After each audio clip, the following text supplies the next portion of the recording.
Welcome back, everybody, to the History of the Arms Trade, Part 2, the Gunpowder Revolution.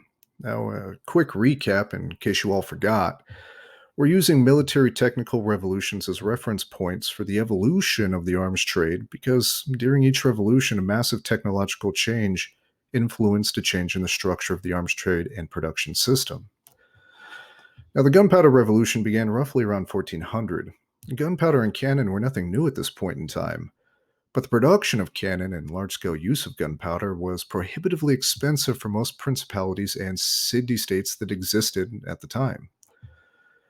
Now, before we examine the significant producers and buyers that this revolution birthed, it's essential to understand how the birth of the modern nation-state and the birth of current arms production go hand in hand and are pretty difficult to separate from one another. If you have arms production and trade, the state almost has to exist. For an arms industry to consistently produce and innovate, there must be a centralized power creating the demand for arms. Warfare became prohibitively expensive to engage in by anything but a state that was able to sufficiently control its territory and raise the necessary revenue to purchase weapons and men. Now, let's go into further detail on the creation of the first standing army by French King Charles VII. In the late 14th and early 15th century, bands of mercenaries whose contracts with their masters had expired were the scourge of medieval France. In the late 1430s, with the Hundred Years' War going through one of its quieter periods, unemployed mercenaries from the Anglo-Burgundian armies were allowed to pillage almost anything.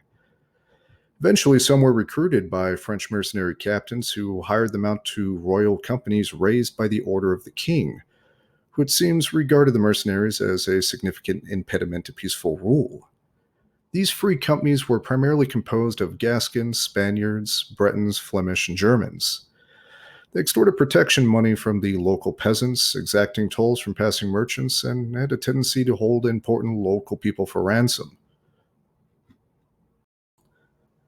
To solve the mercenary problem, in 1439, the French legislature, known as the Estates Générales, passed laws restricting military recruitment and training to the king alone.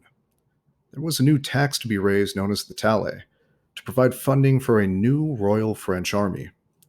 The mercenary companies were given a choice of either joining the Royal French army as soldiers or being hunted down and destroyed if they refused. Unsurprisingly, France gained a whole standing army of 6,000 men.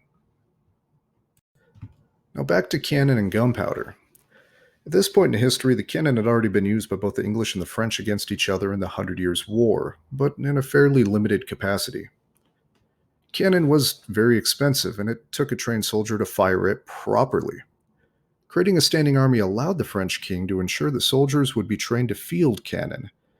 The taille would provide the capital to pay the standing army and further expand Charles VII's arsenal of cannon and other primitive firearms. To collect those taxes, bureaucracy was established, further centralizing the power of the king over his territory. And there you have it, the beginning foundations of the state. Essentially, the filing cabinets tended to follow the firearms. Now we're going to fast forward just a couple of decades, and Charles VIII, who was now in power, further expanded the standing army and his arsenal of cannon, fueling his expansionist ambitions that eventually would culminate in his invasion of Italy in 1494.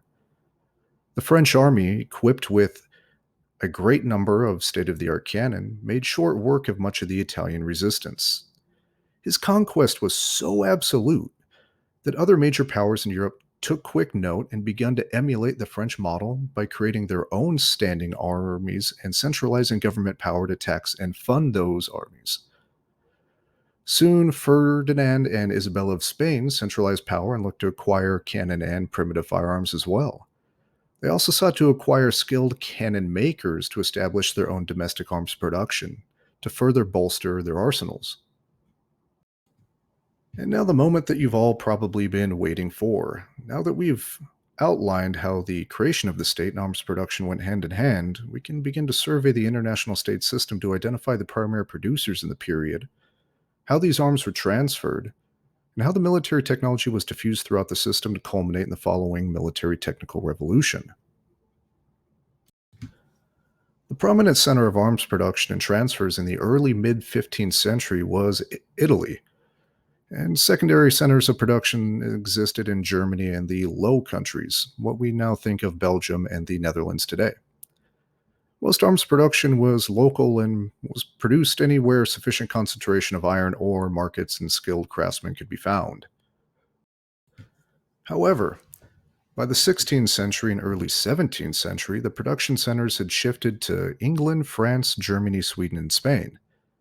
And these production centers would remain relatively stable throughout the entire period of the Gunpowder Revolution.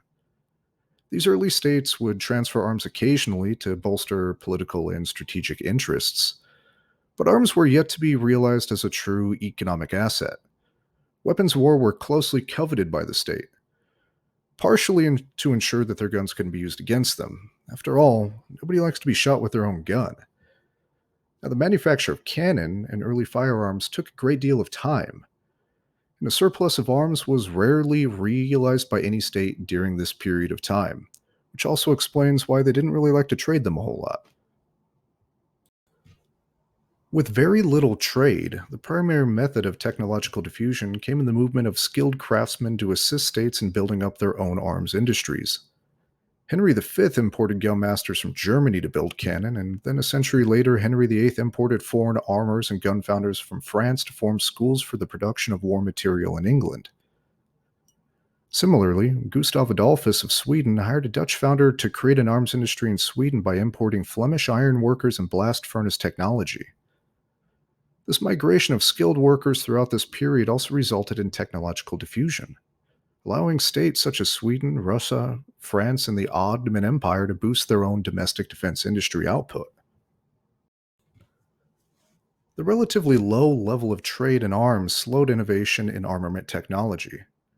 This helps explain why the gunpowder revolution lasted longer than any other technical revolution on our list of four, almost 400 years. The armament of soldiers, armies, and navies changed very little during this time period. For example, in Britain, the Brown Bess was the standard firearm for the army from 1690 all the way to 1840. And the cannon fielded in the American Revolution differed very little from the cannon fielded by European armies 2 centuries before. The Sovereign of the Seas, launched by Britain in 1637, was similar in every detail to every English capital ship built until 1860. And that will do it for the History of the Arms Trade Part 2, the Gunpowder Revolution. Please join me next time when we look over the History of the Arms Trade Part 3, the Industrial Revolution.